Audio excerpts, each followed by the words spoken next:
college football were on Kyle Field. The Aggies, I think they showed up. They actually kept fighting for 60 minutes. At 21 of the 22 positions on offense and defense, A&M actually played Alabama dead even, in my opinion, in my view. In the end, it was the quarterback position that was A&M's bugaboo in this football game. The final score, Texas A&M falls to Alabama 41-23 for the first loss of the season. Now Alabama owns that tiebreaker. Welcome inside to the Texags postgame wrap, a service of Tom Light Chevrolet. Shop online at tomlight.com. Gabe Bach and Jordan Pugh with you, coming to you immediately after this game from Kyle Field. Jordan, I want to start with your opening takeaways. As I said, you know, it's hard to throw 3 interceptions and beat a good football team. You throw 4 interceptions, you're going to lose. You throw 3 pick sixes against Vandy, you're probably going to lose, especially against this Alabama football team, and that probably was the difference in this game. Man, yeah, if you look at the initial reaction, 21 points off 3 interceptions. When you think about it, that's a huge swing in momentum, huge swing in points. You can't win. You add in that 4th one, it's something that you just can't do. And so when you look at the game was evenly matched. I thought the defense played well. They got the ball back to the offense. They gave them multiple opportunities. When you look at special teams scored a touchdown. They also blocked a punt. I mean, what more? I don't know what more you can do. So when you look at it as a whole, I thought it was a good game, special teams and defensively. Offense, you can't turn the ball away over like that. No, absolutely not. And it was from the jump. The first drive, A&M got a first down, and then it was and then punted. It was a 4-play punt, but right there you saw Kyle Allen almost had a pick 6 thrown against him in the first drive. You could tell from the word go. I thought Kyle was nervous. I thought the stage was big for Kyle in this football game, and we hadn't seen that because Kyle's got a clutch vibe about him. We saw Kyle in the 4th quarter against Arizona State come through big when he had been down. We saw Kyle in the 4th quarter against Arkansas come through big. He was outstanding for 3 of the 4 quarters against Mississippi State. It seems like when the chips are down, Kyle rises. He sure didn't do that in this game. Well, when you look at it, this is the first game where I thought that Kyle finally, he tried too hard. Yeah. Now, let's go back to last year, Auburn game. Number 3 team in the country, it goes in, wins the game. The difference between last year and this year is expectations. So you're coming into this game 5-0. Both teams, well, not both teams undefeated, but Alabama, they're coming in, they're rolling strong, undefeated. There's huge expectations, and he's trying to win the game. There's a difference between, the best way to say it is, the difference between trying and trying. So he's trying to make plays. He's trying to sit there and push the ball, force the ball. But when he did it, he threw the ball high, threw the ball away. He gave the ball away. So as a quarterback, it's your job to protect it. It's your job to distribute the ball to your playmakers. But today was the first time that he finally, I just think he gave into the pressure. But I think You feel like he was nervous? When he was high on so many throws, it made me think maybe he was nervous a little bit. I wouldn't say he was nervous. I think he was literally trying to make a play. And when you sit there and you force yourself to make plays, sometimes you give plays away by doing that. Yeah. Especially, you know, for me being a defensive back, sometimes you're trying to get that pick, but then you end up giving the big play. Same thing with the quarterback. See, the thing about a quarterback is you touch the ball every single play. And so when you're doing it, you're trying to make plays against an opponent like Alabama. You're trying to make a statement. I guarantee you he read all the headlines. So when you look at it, it's a game he can grow from, but he has to get better. Yeah, it didn't seem really like it was a Milka Fitzpatrick, young player, outstanding defensive player. Give him credit. And then Eddie Jackson had 2 interceptions. Milka Fitzpatrick had the other 2. Jackson had 111 yards in return yardage after the pick. But none of those 4 picks, now one of them was Kyler. I think he had a miscommunication with Christian Kirk where Christian Kirk sat down and Kyler threw it deep. And then Kirk tried to kind of backpedal like an outfielder, tried to backpedal for the ball. And I don't know whose fault it was, one or the other. I didn't think that was as bad a throw as I thought it was poor communication, be it on the quarterback for the decision or on Christian Kirk. I didn't see a whole lot of fighting for that one. The other 3 I thought were thrown right to the guys. Give Fitzpatrick and Jackson credit. All 4 of those interceptions were great returns, too. They were looking for 6 the whole time, and they got them 3 of the 4 times. But I felt like those were kind of gimme interceptions. Oh, yeah, they were. I mean, as a defensive back, you take it any way you can get it. But at the same time, those 3 pick sixes were all on the quarterback. There's no other way to put it, especially that last one, throwing right to him. You look at the first one, he's rolling out, he's rolling opposite of his throwing arm. So you can see that happen, but he still has to make that throw. You know, when you talk about an elite quarterback, when you talk about going into that elite status, he had the one I want to say the Manning Award watch list, something like that. Yep. You're stepping into that elite status. I think for the first time, it got to him a little bit. You got to remember, this is a 19-year-old kid. Yeah, he's still young. He's still young. He's still growing. He's still maturing. Very talented. Guys on game day saying Kyle Allen's might be the best. He's playing as good as any quarterback in the country. He's seeing that. Right. He's watching TV. Exactly. I mean, you can't help it. But at the same time, you're going to have games like this. But you can't let it be a domino effect. That's the problem. One pick, okay, things happen. But to get 2, to get 3, 4, which, you know, it wasn't all him. There's one with Kyler. Yep. But at the same time, you have to protect that football, especially against a team like Alabama, who they bank on you beating yourself. And that's exactly what happened today. All right, so how does he get over it? You said you can't let it steamroll. Mm-hmm. He let it steamroll in this game. Right. He can't let it steamroll on into Ole Miss, who lost today. Another winnable game. It's in Oxford. It's on the road. It's in the SEC. And now you've just given away your one gimme. Right. You're giving away your one opportunity. A&M's still in this thing in the West. Right. Teams are going to beat up on each other and lose. Right. But Kyle Allen, if he's the guy, which I assume he is, he's got to get over this. How does he get over this and play great next week moving forward? Well, first off, there's no QB controversy. He's the quarterback. You got to roll with him. He's the one who's been making plays. He's the one who's leading the team in the touchdown scoring possessions. Now, to get over it, you're the leader of the team. Things are going to happen. Sometimes you're going to just have a day where it's just bad. You look at Brett Favre. I mean, Brady's had him. Peyton's had him. You name it, they've had him. But you have to take it. You have to learn from it, and then you have to better yourself. As the leader of this team, it's on you to fix your problems. So I think this is something where he can grow from it. I think you're going to see a whole different Allen next week against Ole Miss. All right, we'll continue the conversation and move off of Allen, other elements of this football game when we come back. He's Jordan Pugh. I'm Gabe Bach. The Aggies fall by a score of 41-23 against Alabama, dropped to 5-1 and 2-1 in the SEC. Alabama is now 6-1 and 2-1 in the SEC, and now they hold that all-important tiebreaker. We'll take a timeout, come back more on the Texags post-game wrap. Thanks to Tom Light Chevrolet on CW8 Aggieland and Texags.com. Welcome back to Kyle Field. Gabe Bach and Jordan Pugh here. The Aggies fall 41-23. It's a Texags post-game wrap on Texags.com at CW8 Aggieland.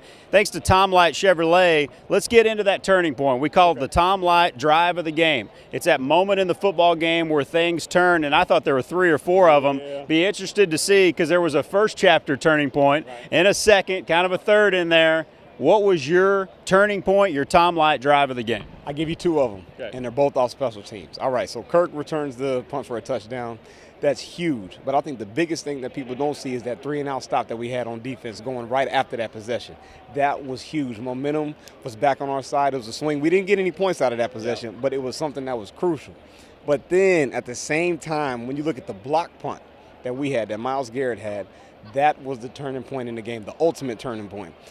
To sit there and watch Alabama, they kept our offense out of the end zone. Yep.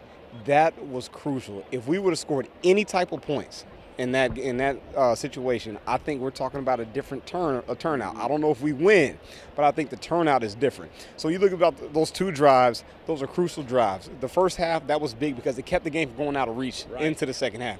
When you look at the one, it was 28-6 before Christian Kirk's punt return, and that was right before that was Miles' sack. Right. He had a sack right there, and it was right back at their own goal line. Then they punted to Kirk. Kirk returns it, and then all of a sudden this place is starting to go wild. You're on the field, you're hearing it. This place is going nuts at that point. Suddenly it's 28-13. Oh, the defense is starting to figure some stuff out. I agree. A&M went into the locker room with a taste of momentum, but boy, the block punt by Garrett. You know what the score was at that point? 28-20. It was a one-possession game when Garrett blocked that punt, and A&M had an empty possession, missed the field goal. That was a huge point in that football game. You got to think about this. The fans were getting back in it too as well. When you think about it, it had I want to say it was a 3-and-out stop. I'm not sure if it was, but a 3-and-out stop, then a block punt. Yep. This place was going crazy. But then you look at what Alabama did. Now, you do have to say this about Alabama. I've said this before. I'm not a believer in Alabama. I'm still not a believer. But they're still champions. When you look at what Alabama does, they stepped up when they needed to make the play, and that's what they did here in the red zone. Yeah. They got off the field. When you look at the number 1 defense, SEC, that's what they did. They showed why they're the number 1 defense. That was the turning point, and we needed that score to sit there and solidify the run we were making, and so that really hurt us. Why don't you believe in Bama? I just don't. I don't think that they're strong enough. I don't know if they'll make that SEC run there's too many good teams. You know, you still got Mississippi State out there. You still got LSU out there. You can say what you want about Auburn, but look at what Texas did with Oklahoma. So it's one of those things where I don't know if they'll finish. You know, you look at the stats now. It's a game that we gave away. The SEC West is still wide open, though. So I don't know how they'll finish, but the quarterback play, the defense will step up. I don't know if they have the playmakers at the wide receiver positions, but we'll see what happens. Do you believe in A&M still to make a run, to still be a contender in the SEC West after what you saw today? I do. I think this is a different team. Last year they got that 5-game skid. I think after a big loss to, I can't remember the exact, I think Mississippi State maybe. After the Arkansas overtime win, it was Mississippi State. It was Ole Miss. It was the 59-0 loss to Bama. Then they kind of figured it out when they made the quarterback change. I think this is a different team, though, and I think they showed that today, the maturity. Now, 59-0 last year. Now, you're looking at the game was getting out of reach. It was, what, 28-6 maybe? 28-6. 28-6, but they fought back. That's a maturity standpoint that they didn't have last year. Right. So when you look at this game against Ole Miss coming up, I think this is a game where they come back fighting. You're going to see them scoring points. You're going to see the offense moving, defense making plays, because they're a different team than what they showed last year, and they showed that today fighting back in the game. Give me some standouts, especially defensively. I got some defensive numbers for you. Myles Garrett, 5 tackles. He had a sack. He had 2 tackles for loss. Armani Watts, after whiffing on the 55-yard touchdown run by Derrick Henry, he came back, and I thought he played very physical football. 10 tackles, a tackle for loss. Zakoven Henderson, number 92, 2.5 tackles for loss in this game. They credit him with 2. We saw him at 2.5. We'll see what the final stats show on that. We're coming right off the field here. I thought Justin Evans showed a lot of physicality out there, 10 tackles and a tackles for loss.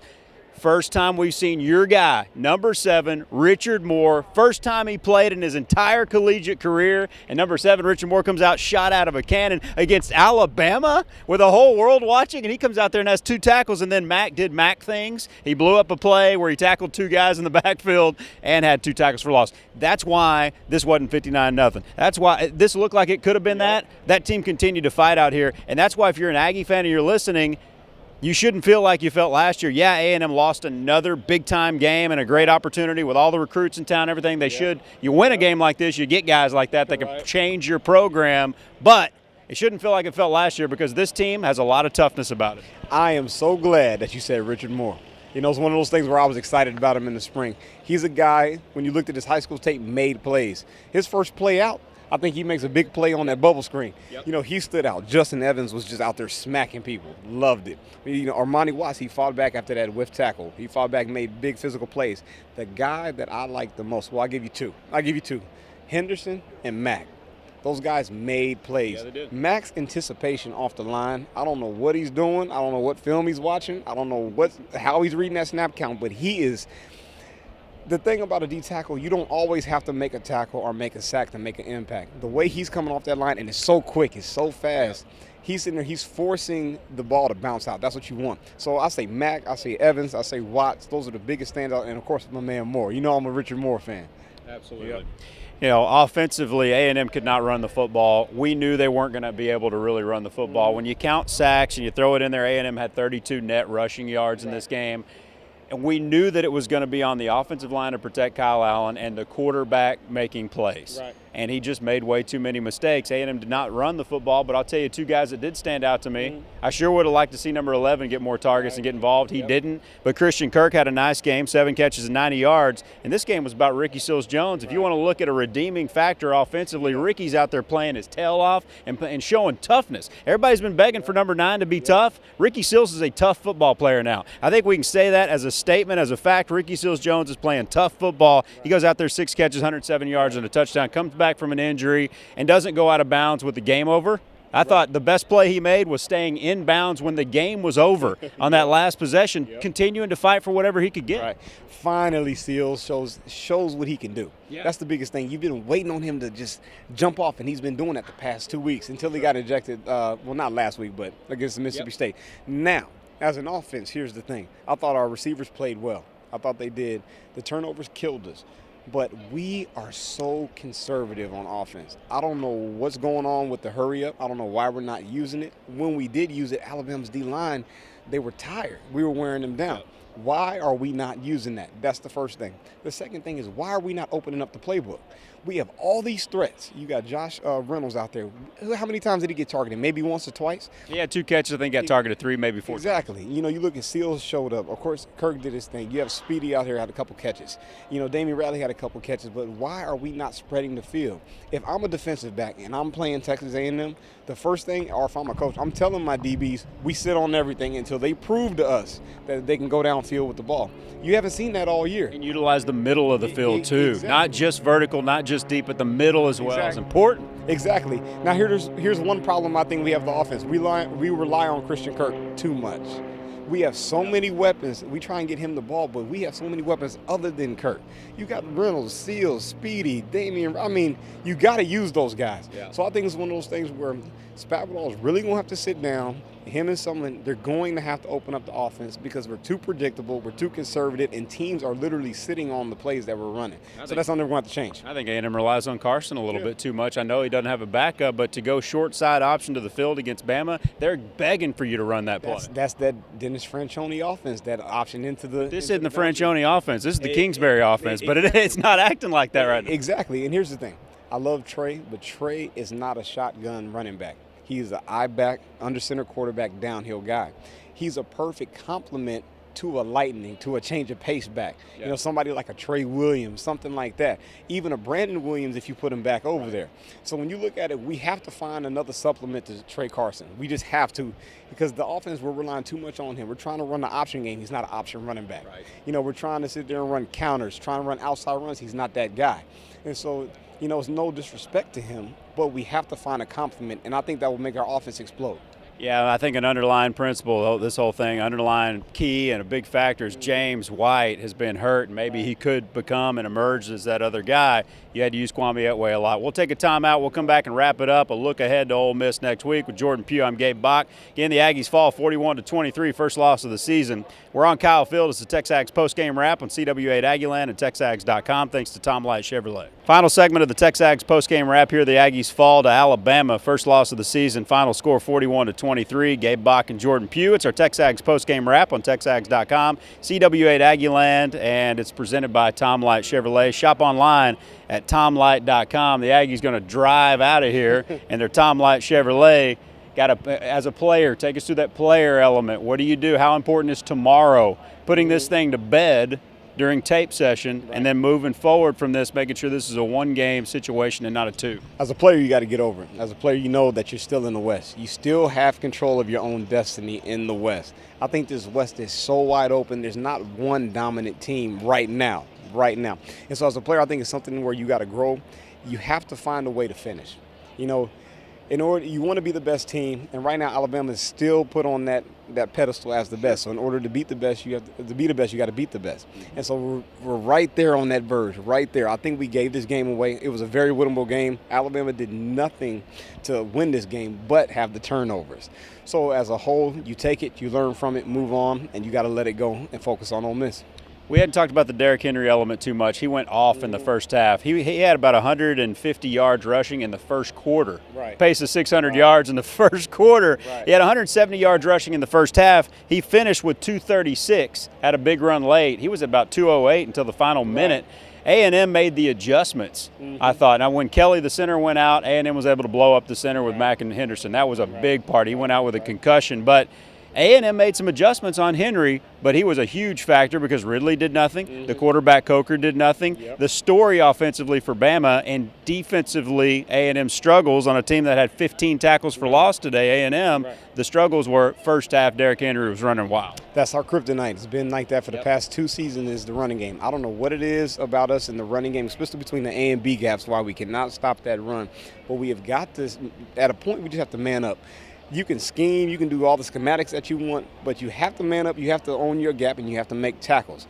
And that was the biggest thing. To give up 170 yards in the first half, that's crazy. To give up 238 yards, that's ridiculous. That's 2 times to SEC opponents where we're giving up 200 yards rushing to one player. That's ridiculous.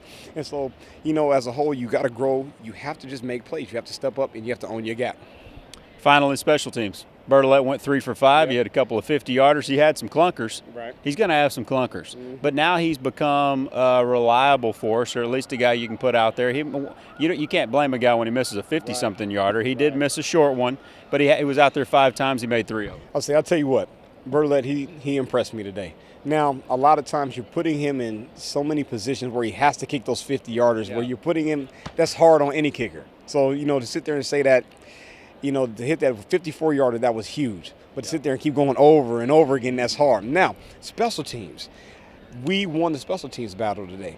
You look at a block punt, the punt return for a touchdown. I mean, I don't know what else the defense and the special teams could have done to win this game today. So special teams was huge. Our special teams have been playing well all year. You have to keep that rolling because eventually that is going to change the whole outcome of the season. Special teams play. So I think special teams as a whole, with Bertolette being more and more consistent, like you said, starting to become reliable. We got a return game, punt blocks. We're really making waves on special teams. Jordan, I appreciate you, man. Oh, no problem. I love being here with you, man. Always good stuff from Jordan Pugh after wins and after losses. Again, the final score, A&M falls to Bama 41-23. Up next, Ole Miss coming off a loss against Memphis on the road at Memphis. Probably took the Yellow Dogs on the way home. I think Hugh Freeze said we're going to take the Yellow Dogs on the 50-minute drive back to Oxford. Now they got the Aggies. We'll be in the Grove next week for our next post-game wrap. Thanks to Tom Light Chevrolet, CW8 Aggieland, and TexAgs.com. This has been the TexAgs post-game wrap.